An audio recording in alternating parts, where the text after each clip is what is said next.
इंशाअल्लाह हम इससे जीत कर जाएंगे, हमारा पैनल जीतेगा और फिर हम बताएंगे इन समाजवादी वालों को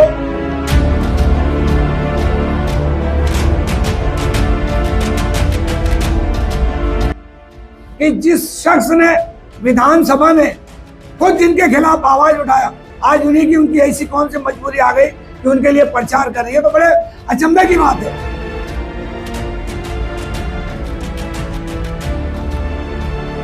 आपकी रैली में सभा में कई सैकड़ों लोगों की तादाद में, हजारों की तादाद में लोगों थे, तो क्या वजह थी ऐसे कि आपके साथ लोग इतना जुड़े?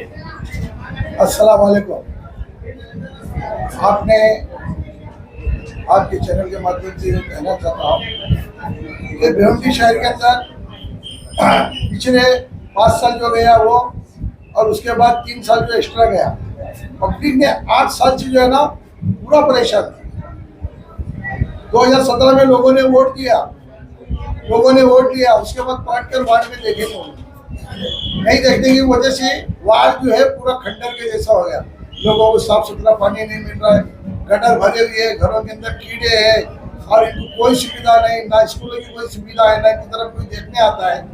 वो हिसाब से 2026 में जो इलेक्शन आया है, भारत शासन ने जो ऑर्डर किया है, वो हिसाब से पब्लिक के अंदर एक जोश है, एक उमंग है कि भ्रष्टाचार नगर सेवकों को हटाओ, अच्छे साफ सुथरे चेहरे लाओ। वो साफ सुथरे चेहरे, वो साफ सुथरी पार्टी आरपीआई एकतावादी भिवंडी शहर में लोगों को दिख रही है। इसकी निशानी है सिटी, क्योंकि लगभग आपने देखा है कि भिवंडी शहर में भी 8 सीट हमारी लड़ रही है। मैं भिवंडी शहर अध्यक्ष भी हूँ और वार्ड नंबर 11 का कैंडिडेट भी हूँ।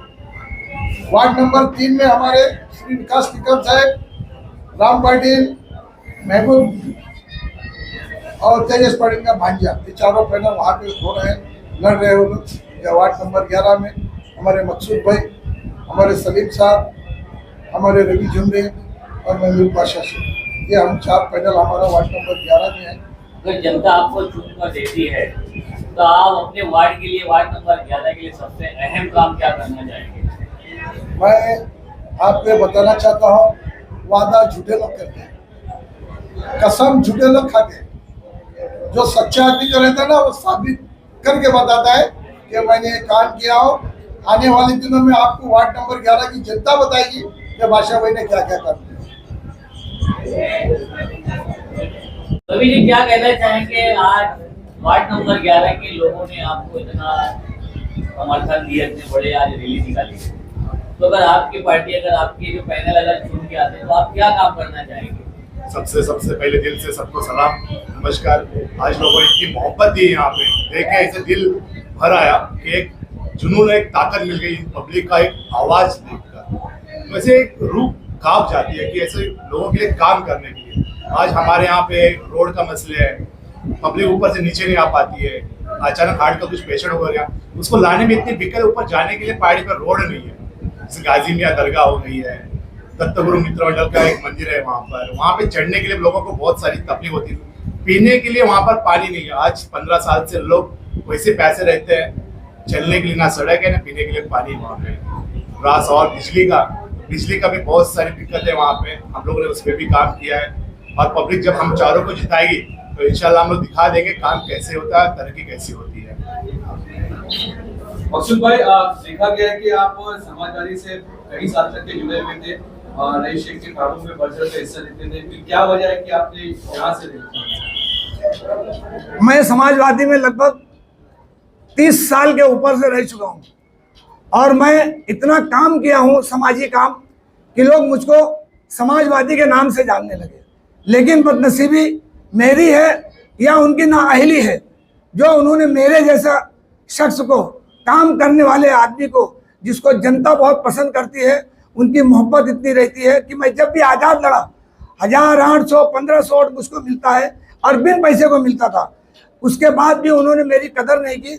ये तो अल्लाह का शुक्र है, हमारे बादशाह भाई जैसे आदमी हमारे साथ आए और हमने आरपीआई एकतावादी को ज्वाइन किया और इसी टिकट से हम लड़ने का फैसला कर लिए।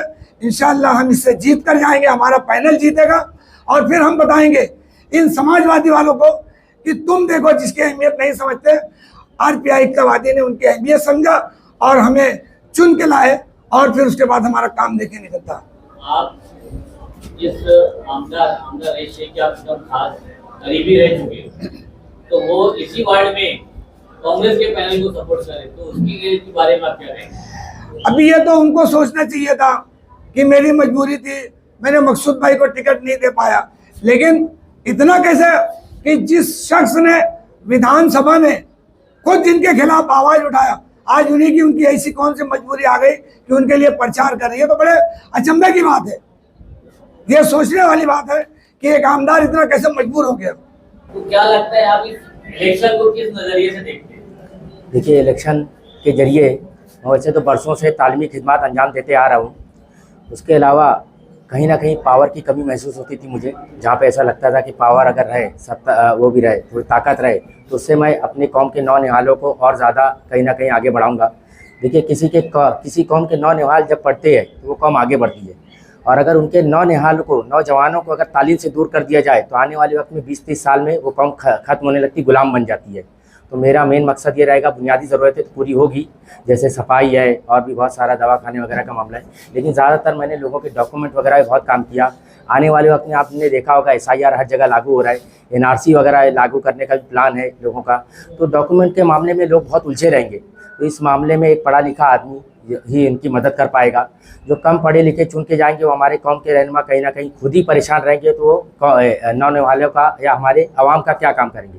तो मेरा मेन मकसद रहेगा कि मैं कागजी कार्रवाई पे ज़्यादा से ज़्यादा काम करूं। बाकी हमारे पैनल के लोग हॉस्पिटल है, बुनियादी ज़रूरतें वो संभालते रहेंगे, मैं भी वो संभालते रहूँगा, लेकिन जितना हो सकेगा कागजी कार्रवाई पे काम करना है, बच्चों को तालीम पे काम करना है, क्योंकि हमारे नौनिहाल पढ़ेंगे तो ही हमारी कौम और हमारी नस्लें आगे बढ़ेगी, तरक्की करेगी। शुक्रिया।